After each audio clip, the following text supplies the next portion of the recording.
നവഗ്രഹങ്ങളിൽ വളരെ പ്രാധാന്യമുള്ള ഒരു ഗ്രഹമാണ് ശുക്രൻ. അതുപോലെ തന്നെ മനുഷ്യൻ്റെ ജീവിതത്തിൽ ഈ ഗ്രഹം വഹിക്കുന്ന പങ്ക് ചില്ലറയല്ല. ഒരാളുടെ ജാതകത്തിൽ ഈ ഗ്രഹം നിൽക്കുന്ന പൊസിഷൻ അനുസരിച്ചാണ് അവൻ്റെ ഭാഗ്യോദയം തീരുമാനിക്കുന്നത്.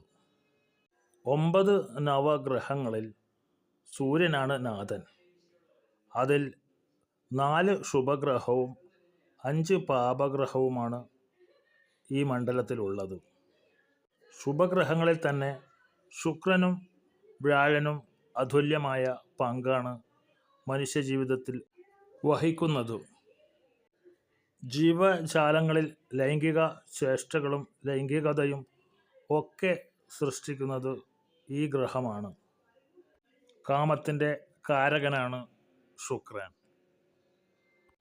അതുകൊണ്ട് തന്നെ മനുഷ്യകുലത്തിൽ എന്നല്ല, ജീവജാല കുലത്തിൽ പുത്ര കളത്രാദി കാരകത്വം ശുക്രനുണ്ട്. ഒരാളുടെ ജാതകത്തിൽ ശുക്രൻ അനിഷ്ട സ്ഥാനത്ത് നിന്നാൽ ധനപരമായും ദാമ്പത്യപരമായും ജീവിത നിലവാരപരമായും അയാൾ വളരെ താഴ്ന്ന നിലയിലേക്ക് അധപ്പതിച്ചു പോകും. ശുക്രൻ്റെ ഉച്ചക്ഷേത്ര സ്വക്ഷേത്ര സ്ഥിതിയും ഇഷ്ടസ്ഥാന സ്ഥിതിയുമൊക്കെയാണ് മനുഷ്യൻ്റെ ജീവിതത്തിലെ പുരോഗതിയെ കൊണ്ടുകൊടുക്കുന്നത്. ധനകാരകനായ ഈ ശുക്രൻ ലഗ്ന കേന്ദ്രത്തിൻ്റെ ഏതൊരു ക്ഷേത്രത്തിൽ നിന്നാലും നല്ല ഫലങ്ങളാണ് ജാതകന് കൊടുക്കുന്നത്. നിൽക്കുന്ന രാശിയുടെ എല്ലാ ഭാവങ്ങളിലും ശുക്രൻ മേന്മയെ ചെയ്യുന്നു. 6-ാം ഭാവത്തിൽ മാത്രം അല്പം കുറവ് പറയുന്നുണ്ടെങ്കിലും പരധനവും ലോട്ടറി പോലുള്ള നിധി പോലുള്ള അതൊക്കെ ലഭിക്കാനും ആ സ്ഥാനം തന്നെ മതിയാകും. അതായത് ചുരുക്കി പറഞ്ഞാൽ ഏത് ക്ഷേത്രങ്ങളിൽ ഏത് ഭാവങ്ങളിൽ നിന്നാലും ശുക്രൻ ഗുണഫലത്തെ തന്നെ കൊടുക്കും. ഇടവവും തുലാവവും ശുക്രൻ്റെ സ്വക്ഷേത്രങ്ങൾ മൂലക്ഷേത്രങ്ങളുമാണ്. മീനം രാശിയാണ് ശുക്രൻ്റെ ഉച്ചക്ഷേത്രം. അതുപോലെ തന്നെ കന്നി രാശിയിലാണ് ശുക്രൻ നീചനാകുന്നത്. ഇങ്ങനെ നീചനാകുന്ന ശുക്രൻ ഒരുപാട് ലൈംഗിക ദോഷങ്ങളും ധനപരമായ പൊരുത്തക്കേടുകളും മറ്റു അച്ചടക്ക സ്വഭാവത്തെയും ഒക്കെ ബാധിക്കും. ധനപരമായി നീച ശുക്രനെ കൊണ്ടും മൗഢ്യ ശുക്രനെ കൊണ്ടും സാമ്പത്തിക നിലവാര താഴ്ച പറയുന്നുണ്ട്. മൗഢ്യൻ എന്ന് വെച്ചാൽ സൂര്യൻ്റെ ശുക്രക്ഷേത്രത്തോട് അടുത്തുള്ള സ്ഥിതി. സൂര്യൻ അടുക്കുമ്പോൾ എല്ലാ ഗ്രഹങ്ങളും മൗഢ്യം ഭാവിക്കുന്നു. അതിൻ്റെ സൂര്യൻ്റെ പ്രഭാവത്തിൽ മറ്റു ഗ്രഹങ്ങളുടെ പ്രകാശങ്ങൾക്ക് ഒരു വിലയും ഇല്ലാതാകുന്നതാണ് മൗഢ്യം. ഉച്ചക്ഷേത്രം എന്ന് പറഞ്ഞാൽ ഏറ്റവും ഹയസ്റ്റ് ഡിഗ്രിയിൽ ശുക്രൻ ഏറ്റവും വലിയ ഗുണഫലം തരുന്നു. അപ്പോൾ സാമ്പത്തികമായും അത് ഏത് ഭാവത്തിലാണ് ജാതകാൽ വരുന്നു അതിനനുസരിച്ചുള്ള അഭിവൃദ്ധി ജാതകന് നൽകും. ഒരാളുടെ ജാതകത്തിൽ ശുക്രൻ 4-ാം ഭാവമായി ഉച്ചസ്ഥിതി വന്നാൽ വില കൂടിയ വാഹനങ്ങൾ, അത്യാഡംബര കാറുകൾ ഒക്കെ അവർ വാങ്ങിക്കും. സഞ്ചാരത്തിനായും മറ്റു അവരുടെ വിനോദങ്ങൾക്ക് വേണ്ടിയും ഒക്കെ. ശുക്രനെ ഒരു സ്ത്രീ ഗ്രഹമായിട്ടാണ് വിശേഷിപ്പിക്കുന്നത്. ജ്യോതിശാസ്ത്രത്തിൽ അങ്ങനെയാണെങ്കിലും യഥാർത്ഥത്തിൽ ശുക്ര മഹർഷി എന്ന് പറയുന്നത് ആചാര്യനായ അസുര ഗുരുവാണ്.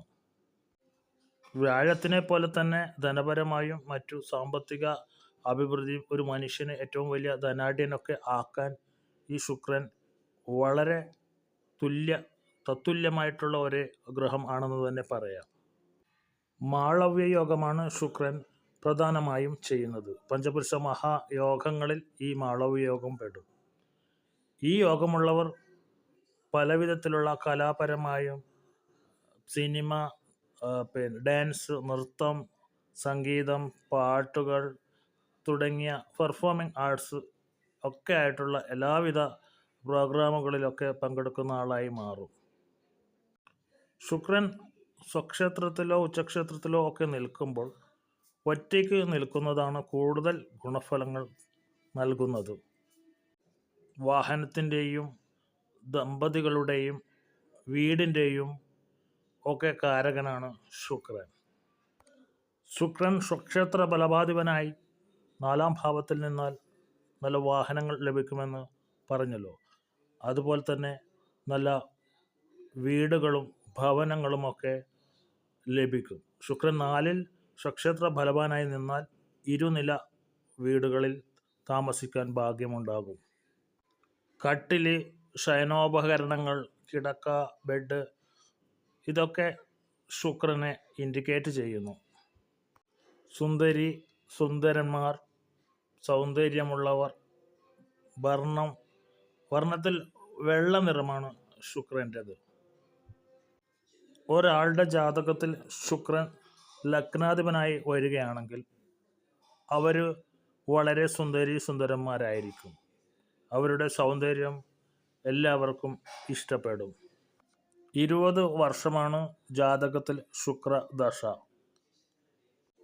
ഇഷ്ടസ്ഥാനത്തുള്ള ശുക്രൻ ആ 20 വർഷവും ജാതകനെ മായിക ലോകത്തേക്ക് നയിക്കുന്നു.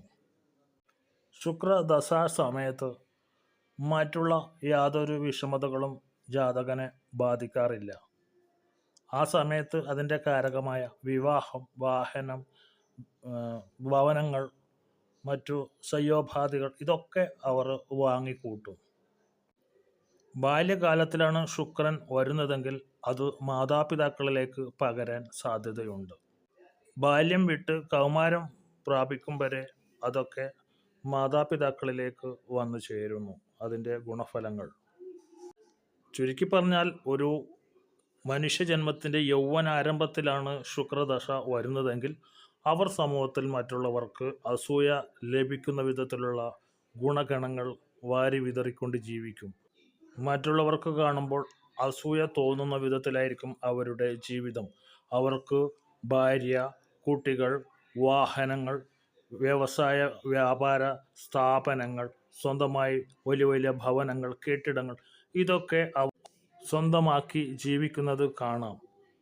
അതേ പ്രായത്തിലുള്ള മറ്റുള്ളവർ പാപഗ്രഹങ്ങളുടെ ദശയിൽ വലഞ്ഞ് വിവാഹം പോലും ആവാതെ ദുഃഖിക്കുന്നത് ദോഷഗ്രഹങ്ങളുടെ ദശാപഹാരങ്ങളിൽ തങ്ങളുടെ കാലത്തിൽ കടന്നു പോകുന്നത് കൊണ്ടാണ്. സത്യം പറഞ്ഞാൽ യൗവന കാലാരംഭത്തിൽ ശുക്രദശ ലഭിക്കുന്നവർ ഭൂമിയിൽ ഭാഗ്യം ചെയ്തവരാണെന്ന് പറയണം. കാരണം അവർ അനുഭവിക്കുന്ന സുഖ സൗഭാഗ്യങ്ങളൊന്നും മറ്റുള്ളവർ അനുഭവിക്കാതെ പോകുന്നു കാണുമ്പോൾ വിഷമം തോന്നുന്നു. ഒരു കുടുംബത്തിൽ 1-2 പേർക്ക് ശുക്രദശ ആഗതമാകുമ്പോൾ തന്നെ അവർ ആരെയും ഞെട്ടിച്ചുകൊണ്ട് അവർ നല്ല വാഹനങ്ങൾ സ്വന്തമാക്കുന്നതും അവർ പിന്നെ വലിയ ഭവനം നിർമ്മിക്കാൻ തുടങ്ങുന്നതുമൊക്കെ കാണാം. അയൽപ്പക്കക്കാർക്കൊക്കെ അസൂയ തോന്നുന്ന വിധത്തിലായിരിക്കും ഈ പെട്ടെന്നുള്ള പുരോഗതി. ഇതൊക്കെ ഈ ശുക്രദശയുടെ ആരംഭ ഫലമാണ്. മഹാലക്ഷ്മിയാണ് ശുക്രൻ്റെ അതിദേവത. അതുകൊണ്ട് തന്നെ ശുക്രദശയിൽ മഹാലക്ഷ്മി ദേവിയെ പ്രാർത്ഥിക്കുന്നത് ഒരുപാട് ഗുണഗണങ്ങൾ വന്നു ചേരാൻ അനായാസേന സാധിക്കും. പുണ്യാത്മാക്കളൊക്കെ ഈ ശുക്രദശ വരുമ്പോൾ വലിയ ദേവി ഭക്തന്മാരായി തീരാറുണ്ട്. ശുക്രദശ ആരംഭിക്കുമ്പോൾ തന്നെ നിങ്ങളുടെ ഭവനത്തിലേക്ക് ലക്ഷ്മിയുടെ ആഗമനം ഉണ്ടാകുമെന്ന് തന്നെ പറയാം. അഹങ്കാരവും തിന്മയും വെടിഞ്ഞ് വിനയത്തോടെ നന്മയോടെ പ്രവർത്തനങ്ങൾ നടത്തുകയാണെങ്കിൽ ആ 20 വർഷവും ശുക്രൻ ഗുണഗണങ്ങളുടെ അമൃത മഴ തന്നെ വർഷിക്കും. ശുക്രനെക്കുറിച്ച് ഇനിയും പറയാനുണ്ട്. വെള്ളിയാഴ്ചയാണ് ശുക്രൻ്റെ ദിവസം. വെള്ളി ലോഹമാണ് ശുക്രൻ്റെ ലോഹം. വെള്ളിയാഴ്ച ദിവസങ്ങളിലുള്ള ദേവി ഭക്തിയൊക്കെ ഉണ്ടാക്കിയെടുക്കുന്നത് ശുക്രദശ കൂടുതൽ തെളിഞ്ഞു വരാൻ നല്ലതാണ്. ഈ ചാനൽ നിങ്ങൾ ഇനിയും സബ്സ്ക്രൈബ് ചെയ്തിട്ടില്ലെങ്കിൽ എത്രയും പെട്ടെന്ന് സബ്സ്ക്രൈബ് ചെയ്യുക. ജ്യോതിഷ സംബന്ധമായ വിവരങ്ങളൊക്കെ നിങ്ങൾക്ക് ഇതിലൂടെ ലഭിക്കും. നന്ദി, നമസ്കാരം.